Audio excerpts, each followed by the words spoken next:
FORA.tv. The world is thinking.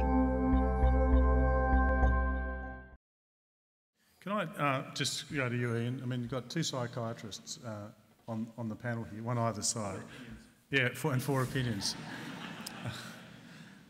The question that Tanveer raised during his presentation, in part, I hope I'm not misrepresenting you, tell me if I am, was about the notion that what might be quite normal states of feeling sad are treated now as some kind of pathology that has to be treated, and that there's an increase in the prescription of drugs. My favourite topic, total nonsense. Absolute total nonsense. Total nonsense. It makes good books. Was that a fair representation of your view, by the way? Oh, yeah, to some degree. Okay, so why is it total nonsense? Well, we don't let the facts get in the way of an argument. But no, well, you can write good Facts. books. Well, let's go to the actual rates of, in a sense, sadness, right? Put up your hand if you've been sad. Are you alive? Been sad. I mean, sadness is sadness. People are not stupid. The clinical states of depression are not sadness, and they're not a simple extension of sadness in any particular way.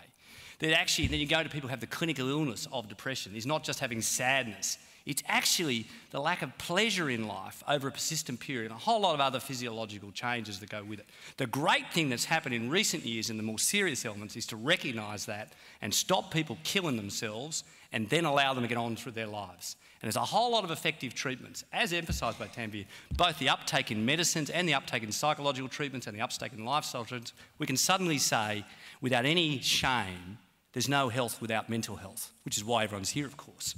So that what we've happened is a move from actually a kind of really dumb idea of being healthy and well and engaged and active without good mental health to saying, actually, that's the starting point.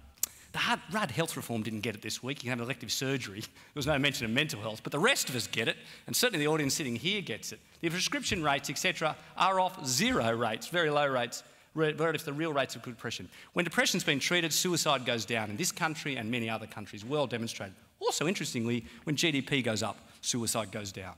You know, there are other very important macroeconomic and then individual factors. So throwaway lines like the rate of prescriptions has gone up, or the rate of use of, finally, psychologically affordable healthcare has gone up to say there's something wrong. There's not something wrong. We finally can have an honest discussion about what's normal, what we all experience, the emotionality of life, which is fabulous, versus those things which are dark places you really don't want to be.